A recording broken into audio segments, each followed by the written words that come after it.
Hey everyone, you're with Mind Body Solutions again. Matthew, Amy, and one of our students, Jeffrey. So this is the first of a series of 3 videos on universal principles. Now, what do we mean by universal principles? We are interested in the MBS approach to adapting yoga in trying to reveal what's universal, because part of our belief is we want to de-emphasize the physical performance of particular poses. That doesn't mean we don't teach particular poses. It means that we want to be able to offer a framework for our students in which their experience of some core sensations and some universal principles offer glimpses into particular poses.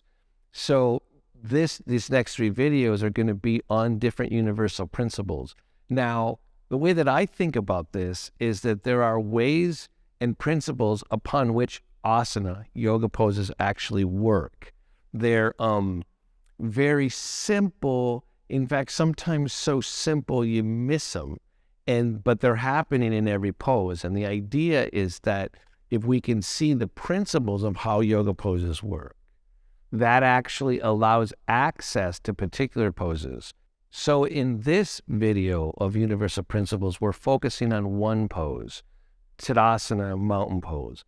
And there's a reason why we're doing this, is that the universal principles apply hopefully to all poses, but Tadasana is a pose that Bikas Iyengar says is in every pose.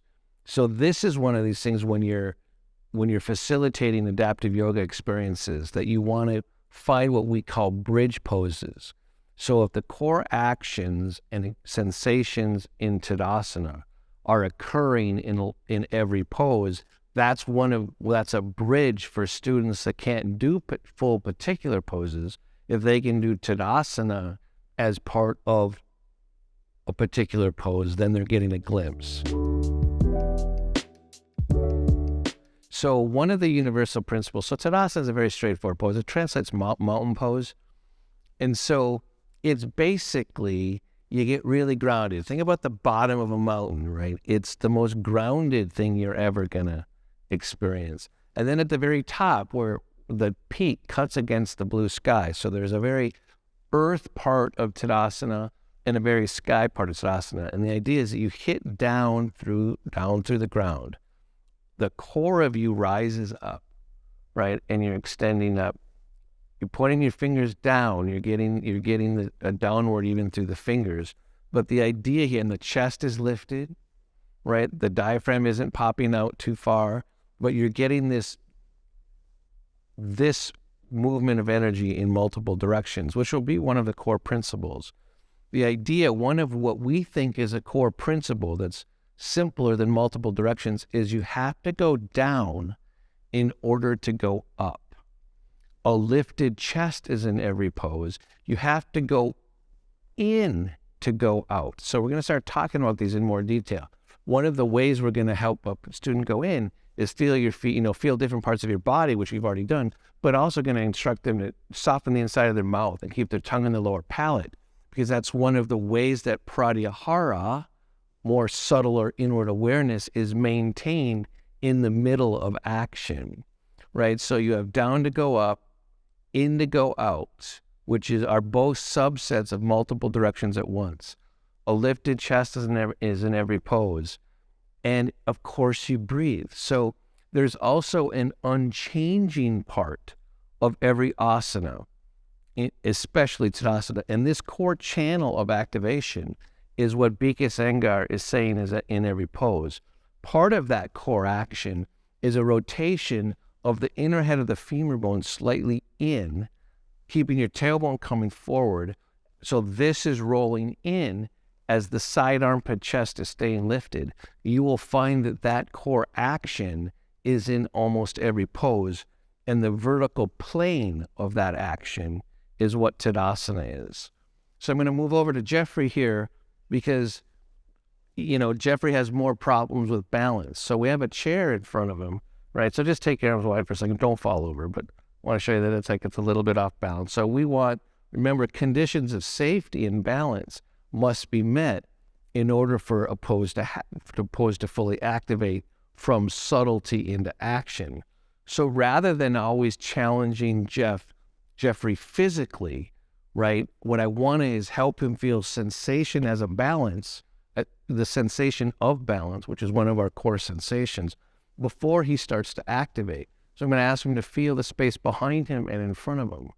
Start the process of going inward, which we have a couple of videos on and audios on that, right? And you hit down and you rise up. Now, you may not be able to see this on the outside, but I want him also to receive the sensation of relief.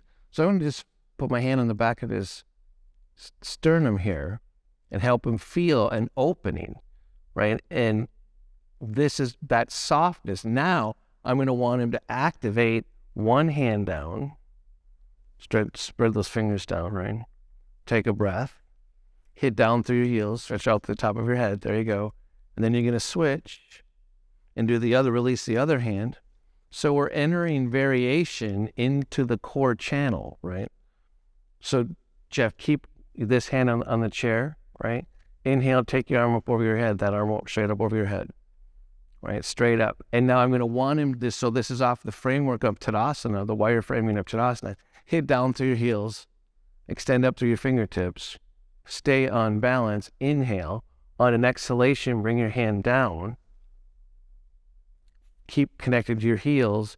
Inhale, take the other arm up. You can say this arm has a harder time going up for him, but he wants it. He wants to work it really hard. So I'm going to make it softer here for a second.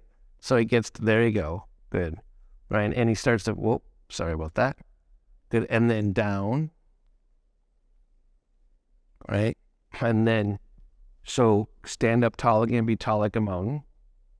And just because I'm always going to want to practice the physical side of balance too, just take both arms at your sides. Don't use the chair. Know that it's there. Right? Yep, there you go. You're working your eye level better, right? Helping your proprioception right there. And then back to the variation, the safety. Keep that connected as you bring your hands off again.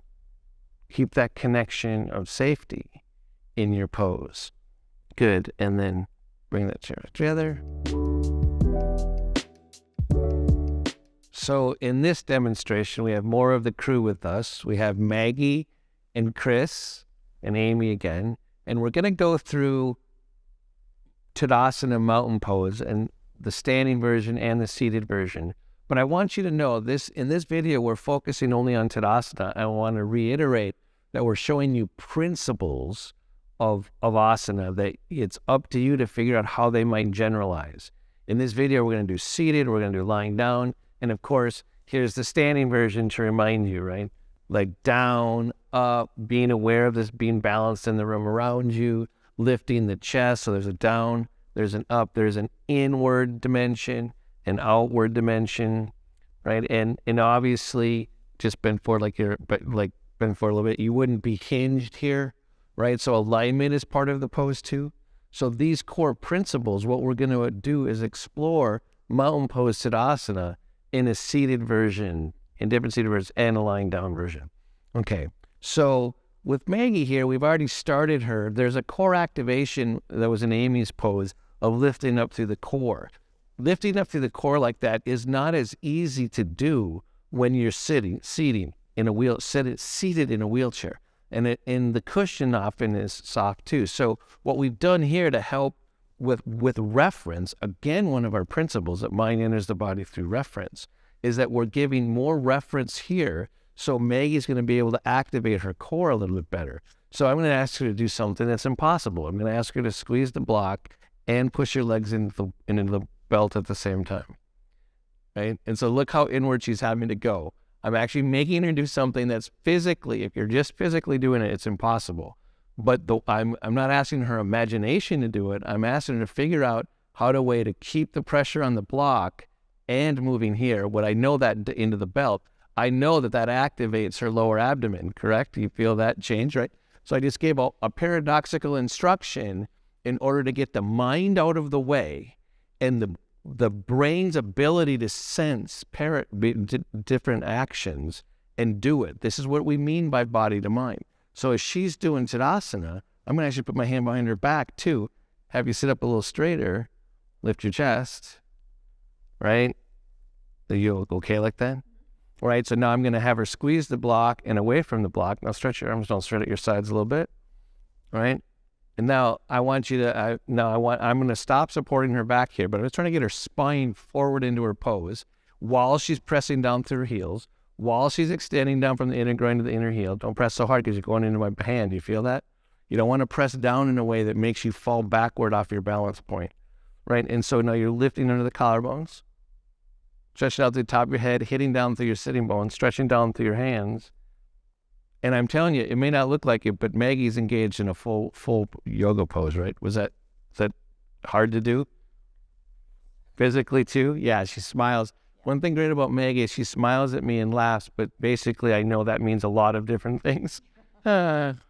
She's willing to do stuff. So again, like we've done other poses, this base, and now when I'm going to ask her to do the same thing, but take her arms over her head, right, you don't have to lean back. If you need to lean back for balance, do that. But I want you to engage, hit down through your sitting bones, lift the chest, inhale, take your arms up over your head. Right, so I'm going to have Amy come from behind because she's got a bad shoulder. So what we're going to do is just support her here. You don't have to take your arms up any higher. Right, I want you to lift here, there. You see, I hope you can see that and now down and up, in and out. Alignment, there she goes, she straightens her own head. All the things are occurring here that make this both a grounded mountain and a rising mountain, a majestic mountain. And then slowly release, take a break. So now I'm going to go over here to Chris. So Chris lives with cerebral palsy, right? And so you walked as a little kid, right? For a very little while. Mm-hmm. So again, we're trying to recreate, remember the principles of yoga do not discriminate. Yoga poses do. So the principles here, although Chris can't stand and has different issues where part of his muscles are flexing really hard all the time, we still have to get here, help him have the sensation of lightness.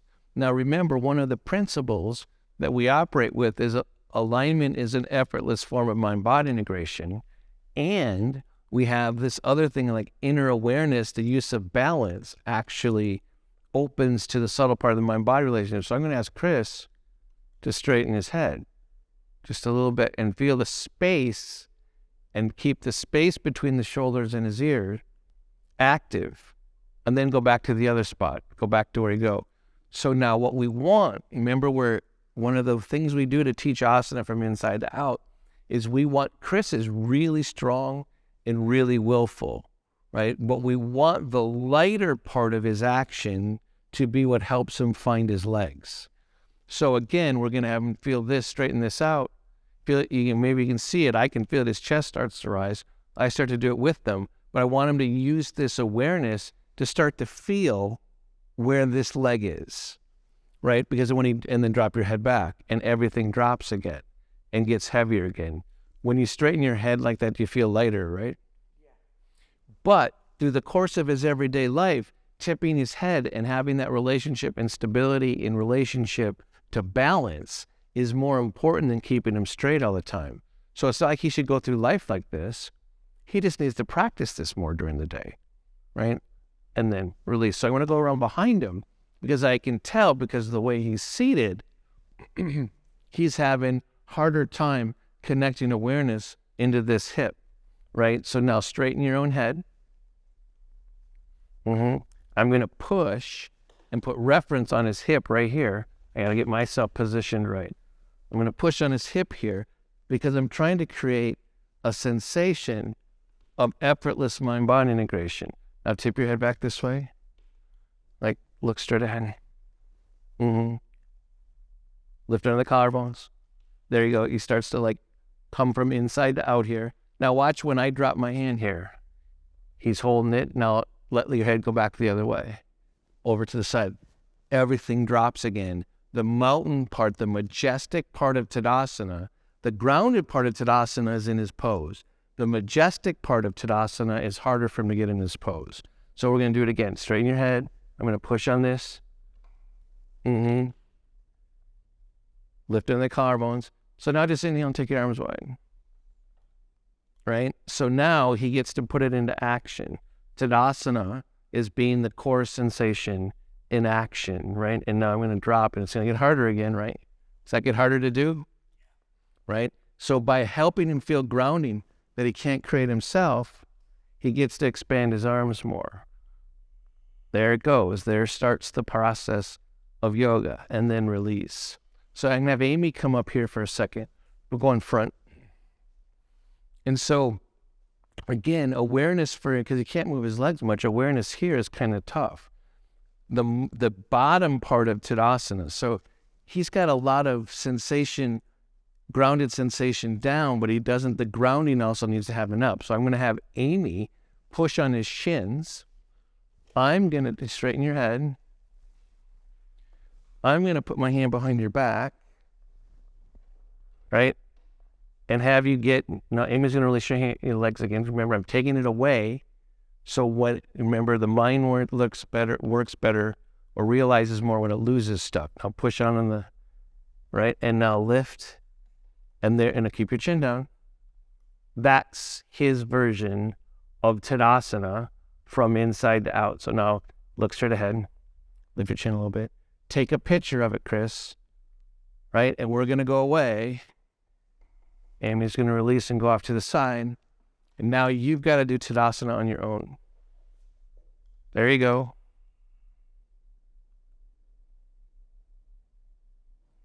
What's really important, there's dynamic tidal movements going on in Chris. Your role as a teacher is to help go, yeah, I can see it. I'll release and don't do it. And I can feel it. I'll drop. That's part of my role, is to affirm the new reality that's occurring and give him confirmation of his inner awareness so he can activate it. One more time, going to the whole pose. There's the pose. I need to be able, as a teacher with Chris, to be able to affirm that little actions are in fact big actions, that little things are transformative. And I'm telling you, the only way you can know that and have faith in your own practice is over the years of working with Chris, he now knows that dynamic things are happening that may not be visually apparent to everyone else in the room, right? But he knows it, I know it, and the only way you're going to know it is if you can feel in your own practice that little things can create big changes from inside to out. That's on you. So for this demonstration, we've got even more of the crew here, right? We have Maggie and Chris still, and Colleen and Jeffrey. And now we're going to start exploring. Remember, we're adapting sensations here, but we're trying to use universal principles too.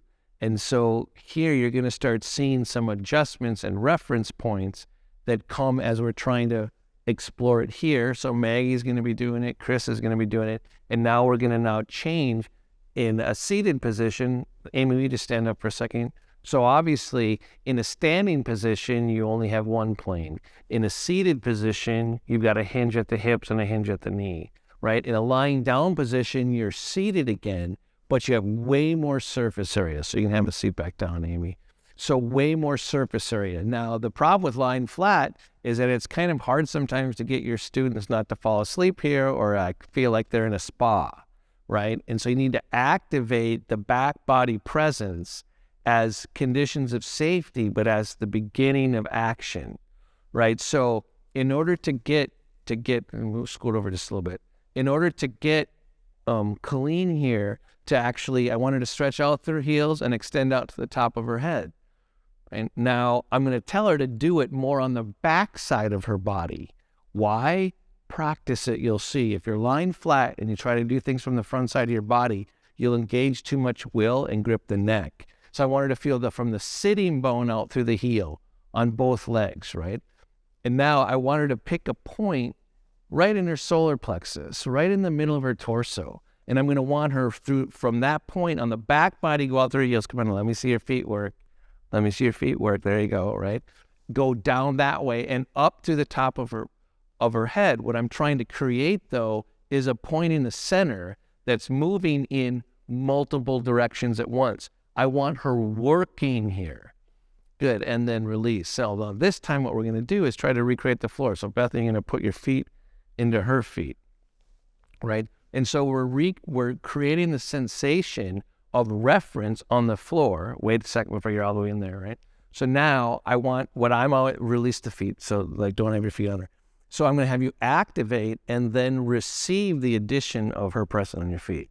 So pick the point in the center of your torso, through the back body, stretch on the back side of your legs, out through your heels, extend up from the back side, up to the top of your head. Stretch your arms. You're not working your arms. It's all part of the pose, right? Now, from this position, here comes the grounding on the feet.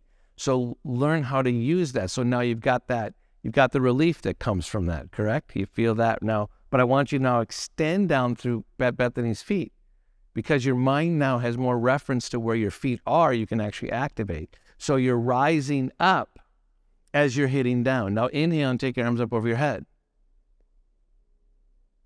So with the feet there, you're able to rise. So go through her feet and beyond your fingertips at the same time.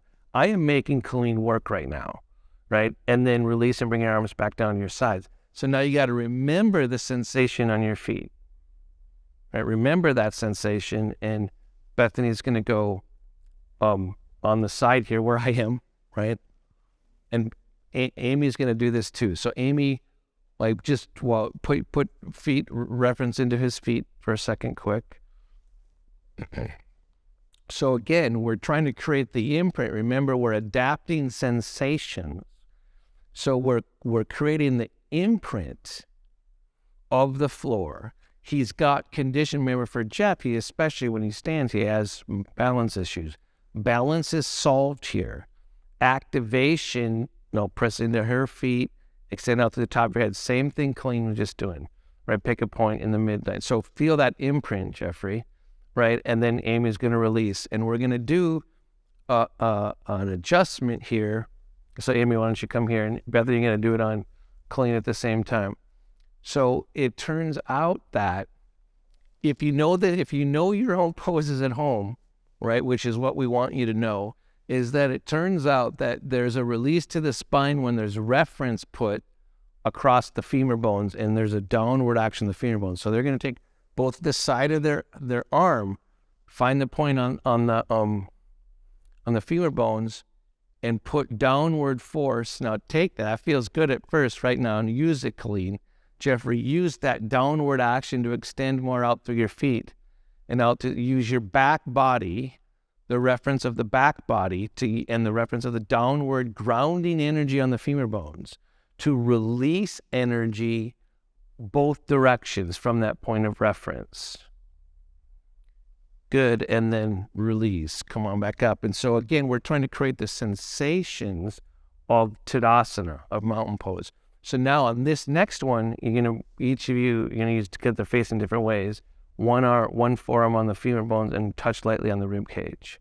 Remember, so now we're getting a grounding action on the femur bones and a light touch on the diaphragm, which is the intersection of the physical body and the subtle body, according to B.K. Sangar. And it would be good to believe him. Okay, so now you're going to activate the pose on your own, and then do the pose on your own. Activate it, and now here comes the additional reference that you get to use. First, the grounding sensation of on the femur bones, that downward energy, and then a light touch on the diaphragm, on the crest of the rib cage, right by the solar plexus. And now you're working and feeling that underlying, like you're a river now that's going in two directions. Extend out through your feet and out through the top of your head. Remember, we're trying to create the sensation, right? And then release. So now we're going to have you take your arms up over your heads, both of you, Colleen and Jeffrey,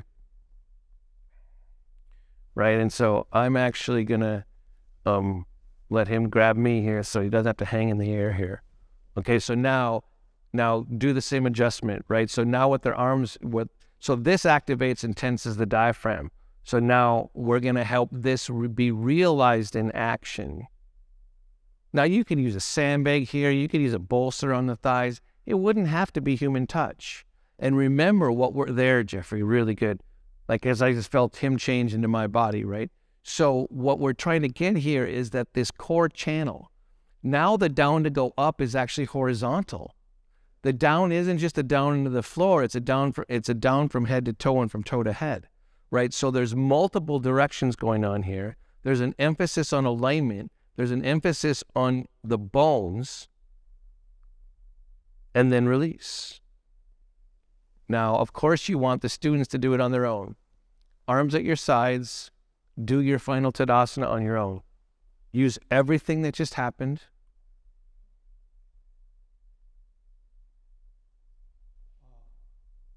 And then know that this Tadasana, different positions to gravity, different variations of base, different actions, different sensations. That's what we're showing here in Tadasana because it's simpler to see it in one plane. When you start teaching more like seated standing poses and all these other things, this core idea of activating the core channel as a principle and down to go up, in to go up, alignment is an effortless form of mind-body integration, a lifted chest is in every pose. Those are the building blocks of the poses that then create the sensations which you're trying to adapt.